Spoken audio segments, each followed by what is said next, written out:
Assalamualaikum warahmatullahi wabarakatuh. Saya Melsi Hafiza, NIM 2014401021 dari Prodi D3 Keperawatan semester 3. Di sini saya akan menjelaskan materi tentang perilaku organisasi dalam keperawatan.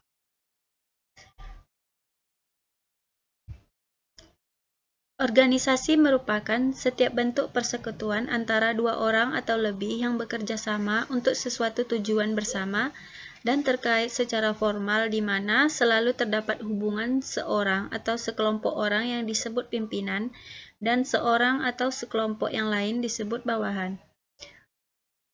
Suatu sistem yang mempunyai struktur dan perencanaan yang dilakukan dengan penuh kesadaran.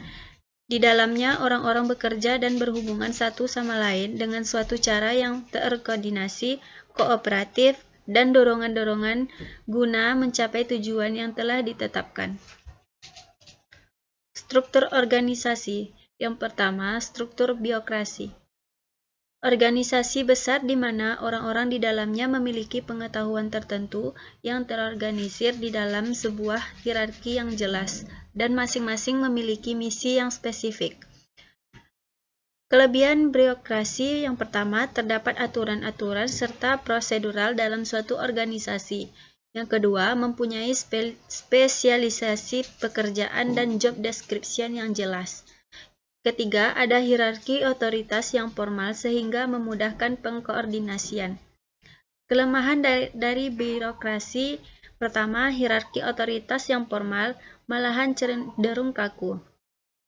Kedua, aturan dan kontrol yang terlalu rinci menyebabkan impersonality atau melupakan unsur-unsur kemanusiaan, tidak ada antusiasme.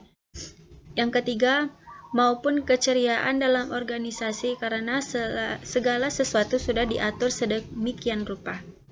Yang kedua, struktur adhokrasi. Sebuah struktur yang rendah dalam hal kompleksitas, formalitas, dan sterilisasi. Bentuk formal organisasi yang fleksibel dan adaptif yang lemah akan struktur formal. Kekuatan adhokrasi yang pertama, dapat saling berganti peranan sesuai tuntutan. Kedua, dapat bereaksi cepat terhadap perubahan dan inovasi. Yang ketiga, sebagai alternatif apabila organisasi harus adaptif dan kreatif. Yang keempat, mengatasi permasalahan yang bersifat teknis, tidak terprogram, dan terlampau kompleks. Kelima, pengambilan keputusan yang bersifat kolegialitas.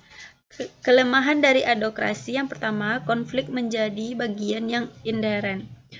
Kedua, tidak terdapat hubungan yang jelas antara pimpinan dan bawahan. Ketiga, terdapat ambiguitas otoritas dan tanggung jawab. Keempat, aktivitas-aktivitas tidak dapat digolongkan, menimbulkan ketegangan sosial dan tekanan psikologikal.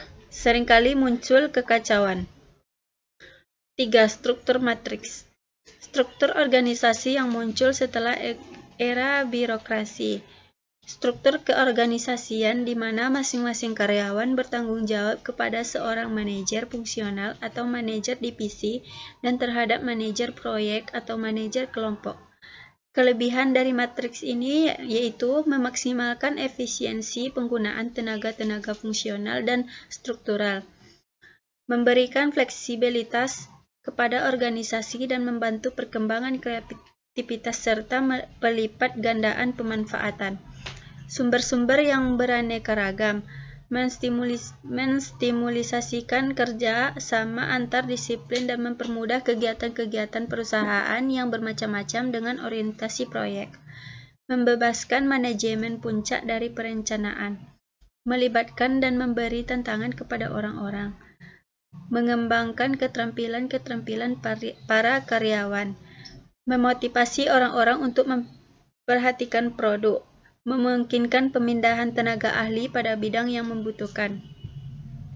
Kelemahan dari matriks yang pertama, adanya pertanggungjawaban ganda dapat menciptakan kebingungan dan kebijakan yang kontradiktif. 2. Sangat dibutuhkan koordinasi horizontal dan vertikal. Ketiga, dibutuhkan lebih banyak keterampilan yang dimiliki perorangan. mendorong timbulnya pertentangan kekuasaan, mengandung resiko timbulnya anarki, dapat menyebabkan timbulnya lebih banyak diskusi daripada tindakan. Dibutuhkan biaya yang besar untuk implementasi. Timbulnya resiko duplikasi upaya oleh tim proyek yang ada. Kultur organisasi. Karakteristik kultur organisasi yang pertama, inovasi dan keberanian mengambil resiko. Sejauh mana karyawan didorong untuk bersikap inovatif dan berani mengambil resiko. Kedua, perhatian pada hal-hal rinci. Sejauh mana karyawan diharapkan menjalankan presisi analisis dan perhatian pada hal-hal detail. Ketiga, orientasi hasil. Sejauh mana karyawan berfokus lebih pada hasil ketimbang pada teknik dan proses yang digunakan untuk mencapai hasil tersebut. Keempat, orientasi orang. Sejauh mana keputusan manajemen mempertimbangkan efek dari hasil tersebut atas orang yang ada dalam organisasi. Kelima, orientasi tim. Sejauh mana kegiatan kerja di organisasi pada tim berkembang pada individu. Keenam, keagresifan. Sejauh mana bersikap agresif dan kompetitif ketimbang santai. Terakhir, stabilitas. Sejauh mana kegiatan organisasi menekankan dipertahankan status quo dalam perbandingannya dengan pertumbuhan. Hanya itu yang dapat saya sampaikan, lebih dan kurang saya mohon maaf. Assalamualaikum warahmatullahi wabarakatuh.